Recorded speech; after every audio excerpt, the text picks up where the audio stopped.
E aí pessoal, bem-vindos ao canal, Edu aqui, e no vídeo de hoje eu vou falar sobre o stop técnico e o stop financeiro, o que é cada um deles e quais são as vantagens e desvantagens de cada um. Então vamos lá, stop técnico, o que que é isso? Stop eu estou me referindo ao tipo de ordem que serve para a gente sair de uma operação com prejuízo. Se eu entrei aqui, comprei aqui, né? Eu posso ou sair com lucro ou com prejuízo. Eu preciso definir as saídas, né? Tanto com lucro quanto com prejuízo. O stop loss é o tipo de ordem que serve para a gente sair do trade com prejuízo. E aí a gente pode definir ele de acordo com ferramentas técnicas, que seria o stop técnico. Como assim? Imagina que aqui eu pretendo entrar nesse nível aqui, comprar aqui. O stop técnico vai ser definido de acordo com ferramentas técnicas, como suportes e resistências. Aqui, por exemplo, esse aqui é um suporte que o stop ficaria posicionado um pouquinho abaixo dos fundos anteriores, né? Eu tenho um fundo aqui que foi respeitado, outro aqui e outro aqui assim. Então eu estou protegido se eu colocar meu stop abaixo desses três fundos. E além de suportes e resistências, eu posso usar, por exemplo, médias móveis.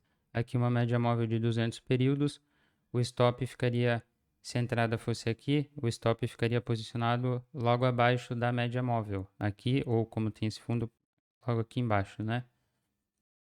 Aqui outro exemplo, se eu tenho uma tendência de baixa, se eu estivesse pensando em vender nesse nível aqui, entrar vendido, eu poderia posicionar o stop baseado em quê?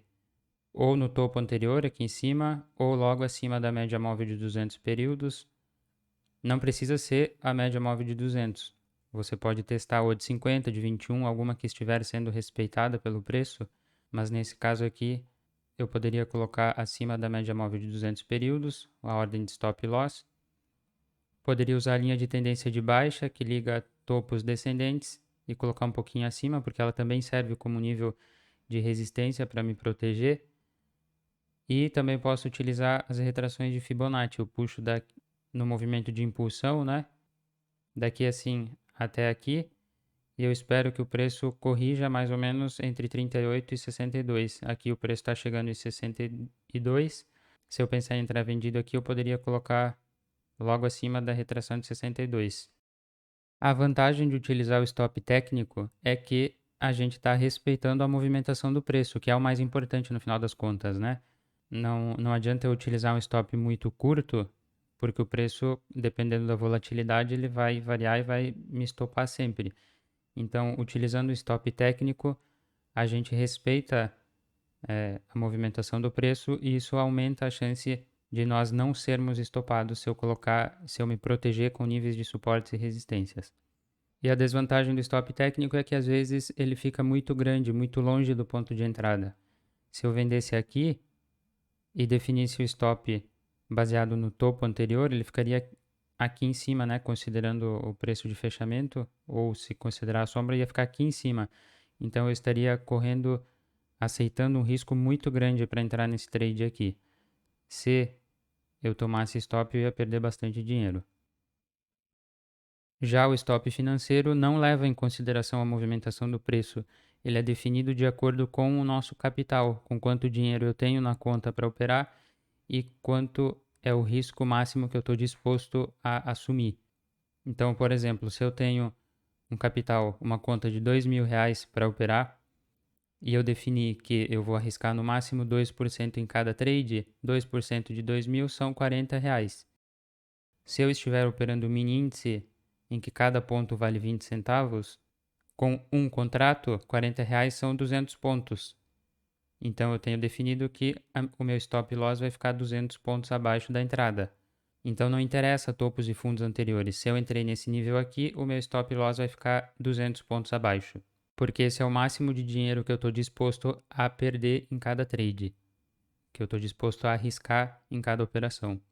Então aqui no gráfico, se eu tivesse entrado aqui assim, nesse ponto aqui, comprado, né? O meu stop loss ficaria 200 pontos abaixo, segundo essas regras do exemplo. Então ficaria mais ou menos aqui nessa linha vermelha. Olha só como ele fica curto, né? em 2, 3 candles ele já chegaria no meu stop. Então, a desvantagem do stop financeiro é que eu não levo em consideração a movimentação do preço. Pode ser que fique muito curto, muito pequeno e eu acabe sendo estopado muitas vezes. A vantagem do stop financeiro é que eu vou, de fato, limitar quanto dinheiro eu estou arriscando. Porque eu até posso, se o stop ficar muito curto, eu até posso tomar stop várias vezes, mas se eu estiver arriscando uma porcentagem do meu capital por vez, eu nunca vou perder uma quantidade muito grande de dinheiro. Eu não vou tomar um prejuízo enorme de uma hora para outra. Então, se a minha conta cair de 2.000 para 1.500, eu vou ajustando 2%. Então, o meu stop vai ficar cada vez menor, mas é claro que você vai ter bom senso de perceber que não está dando mais certo. E nesse sentido, se eu estiver usando só um stop técnico, sem olhar o lado financeiro junto, você pode acabar colocando o stop muito longo, porque achava que tinha certeza que ia dar certo, coloca um stop muito longo e acaba dando errado e perdendo a maior parte da sua conta num trade só. Então, o que é o ideal? O ideal é que a gente use os dois. É justamente por isso aqui que a gente precisa ter uma quantidade mínima de dinheiro para poder operar com flexibilidade.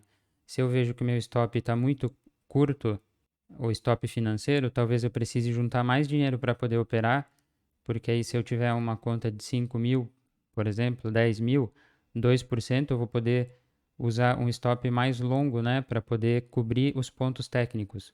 Se aqui eu quisesse utilizar um stop técnico aqui embaixo, que é sempre o mais recomendado, né, que a gente primeiro respeite o stop técnico, porque é onde o preço vai se movimentar, mas se eu vejo que eu preciso arriscar R$ 100, por exemplo, eu preciso que minha conta seja grande o suficiente para não arriscar uma porcentagem muito grande dela para cobrir esse fundo aqui.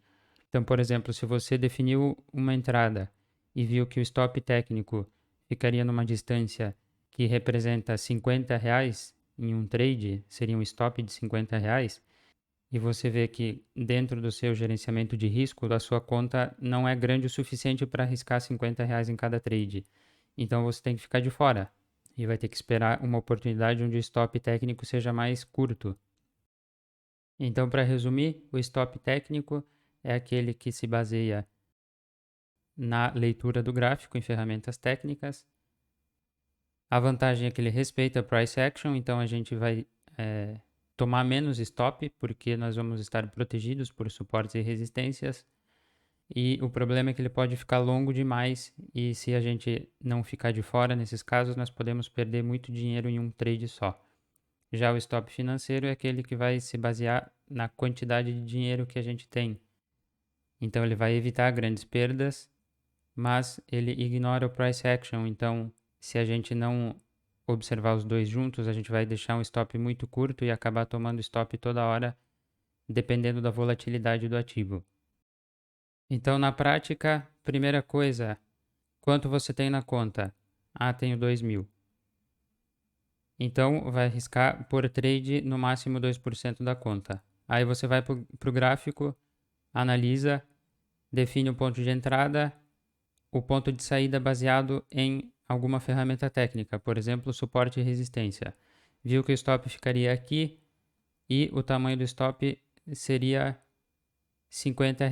50 é mais do que 2% da minha conta, então eu ficaria de fora.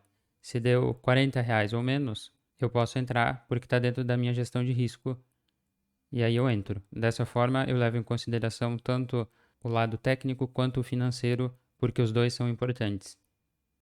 Fechou? Se você gostou desse vídeo, deixa seu like. Se ainda não é inscrito no canal, se inscreva e ative o sininho para não perder os próximos. Obrigado pela atenção e até a próxima.